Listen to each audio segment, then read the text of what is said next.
6ஆம் அதிகாரம் 14-15 மத்தேயு 6:14-15 ஆண்டுடைய வசனம் சொல்கிறது, நீங்கள் மனுஷருடைய தப்பிதங்களை அவர்களுக்கு மன்னித்தால் உங்கள் பரமபிதாவும் உங்கள் தப்பிதங்களை உங்களுக்கு மன்னிப்பார்.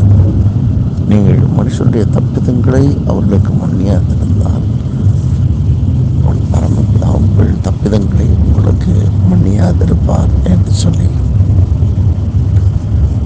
கர்த்தருக்கு மகிமையுண்டாகட்டும். இந்த 2 வசனங்கள் பார்த்தீங்கன்னா, அந்த ஒன்று மட்டும் சொல்லியிருந்தா போதுமானதுதான். ஆனால் 2க்கும் அழுத்தத்தை ஆண்டவர் கொடுக்கிறார். ஒன்று, நீங்கள் மனுஷருடைய தப்பிதங்களை அவர்களுக்கு மன்னித்தால் உங்கள் பரமபிதாவும் உங்கள் தப்பிதங்களை உங்களுக்கு மன்னிப்பார் என்று சொல்லி, அதற்கு முன்பு தான் அந்த அதிகாரத்தில் பரமண்டல ஜெபத்தை கற்றுக் கொடுக்குறத பார்க்கணும். சீஷர்கள் ஜெபிக்க கற்றுக் கொடுக்கணும்னு சொல்ல ஜெபிக்க கற்றுக் கொடுக்குற சொல்கிறார். எங்களுக்கு விரோதமாக குற்றம் செய்கிறவர்களை நாங்கள் மன்னிக்கிறது போல எங்கள் குற்றங்களை எங்களுக்கு மன்னித்தரணும். அப்படியானால் நாம் மற்றவர்களுக்கு எப்படி இறங்கி மன்னிப்பு கொடுக்குறோமோ அதை பொறுத்து தான் நமக்கும். அப்போது முந்தி நாம் இறங்கி மற்றவர்களை மன்னிக்க கற்றுக்கொள்ள வேண்டும். மற்றவர்களுக்கு இறக்க பாராட்ட வேண்டும். ஆகவே நான் வசனம் சொல்லுகிறது, இரக்கமுள்ளவர்கள் பாக்கியவான்கள், அவர்கள் இரக்கம் பெறுவார்கள். விடுதலை பண்ணுங்கள், அப்பொழுது விடுவிக்க பண்ணுவீர்கள் என்று சொல்லி எல்லாம் நாம் வேதத்திலே பார்க்கிறோம். அப்படியானால் ஒன்று, இந்த மன்னிக்கிற குணம் என்பது இன்றைக்கி அநேகருடைய வாழ்க்கையில் வைராக்கியம். நான் எப்படிப்பட்டவங்க, நான் எப்படி இறங்கி அவங்கள மன்னிப்பேன், அது என்னால் மன்னிக்கவே முடியாது. சிலர் இதுலேயும் பெருமையாக சொல்கிறாங்க, நான் செத்தா கூட மன்னிக்க மாட்டேன், செத்ததுக்கு அப்புறம் மன்னிக்கவே முடியாது. கர்த்தருக்கு மகிமையுண்டாகட்டும். மன்னிக்கிற ஒரு குணம் நமக்கு இருக்கணும். மற்றவங்கள எப்படி மன்னிக்கிறோமோ அப்படி தான் ஆண்டவர் சொல்கிறார்.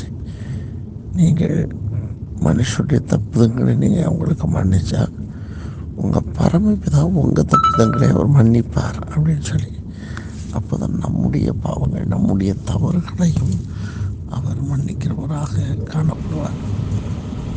இப்போ நாம் மற்றவங்களுடைய தப்புதங்களை மன்னியாதிருந்தால், அது தெளிவாக சொல்லார். திரும்பியும் அது அந்த ஒரு வருஷம் சொல்லியிருந்தால் பரவாயில்லை, அதை மறுபடியும் அதற்கு அடுத்து அவர் சொல்லுகிறார், மனுஷருடைய தப்பிதங்களை நீங்கள் மன்னியாதிருந்தால் அப்படின்ட்டு. என்ன மன்னிச்சா அப்படின்னு சொன்னாலே அது சொல்லியிருக்காரு. அப்போ மன்னியாமல் இருந்தால் கூட அது எவ்வளோ பெரிய விளைவுகளை தரும் என்பதை மறுபடியும் அழுத்தமாய் கொடுக்கும்படியாகத்தான் அதில் சொல்கிறாரு.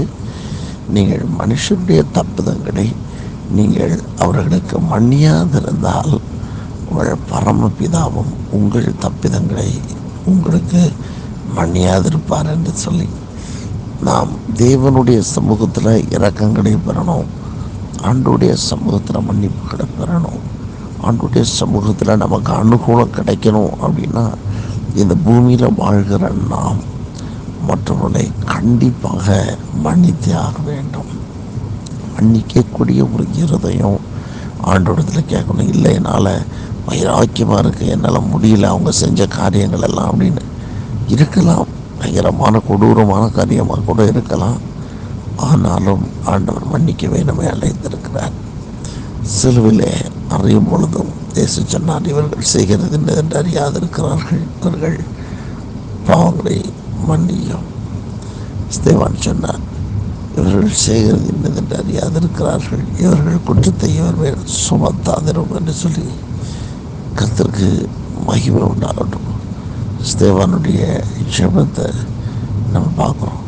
இந்த குற்றத்தை இவன் மேலே சுமத்தாதிரும் என்று சொல்லி, இன்றைக்கும் கூட நம்முடைய வாழ்க்கையிலும் நாம் எப்படி இருக்கிறோம், மற்றவர்களை மன்னிக்கக்கூடிய மனப்பக்குவம் நமக்கு இருக்கிறதா, என்னால் மன்னிக்க முடியுதா?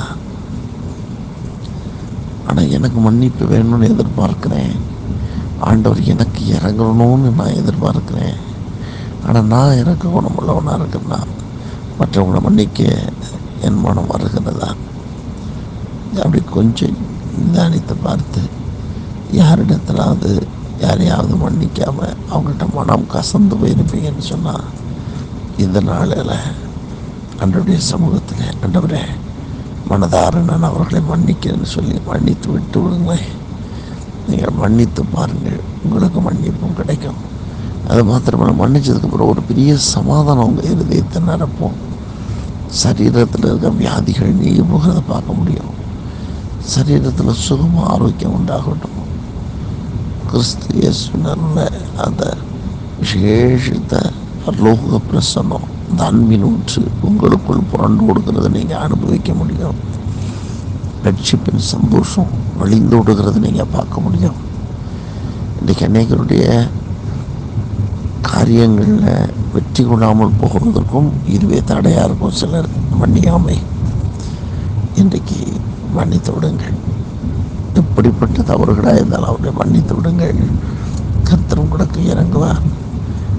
அவருடைய வார்த்தை உங்கள் வாழ்க்கையில் நன்மைக்குதாய் அமரும். ஆகவே நாம் மற்றவர்களை மன்னிப்போம், அவரும் நம்மை மன்னிப்பார்.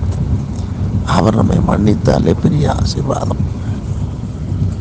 இதெல்லாம் தடையாக இருந்துச்சு, இந்த தடை எல்லாத்தையும் உடைச்சி, ஆகவே நாம் மற்றவர்களை மன்னிக்கிறவர்களாக காணப்படுவோம். அவர் நம்மை ஆசீர்வதி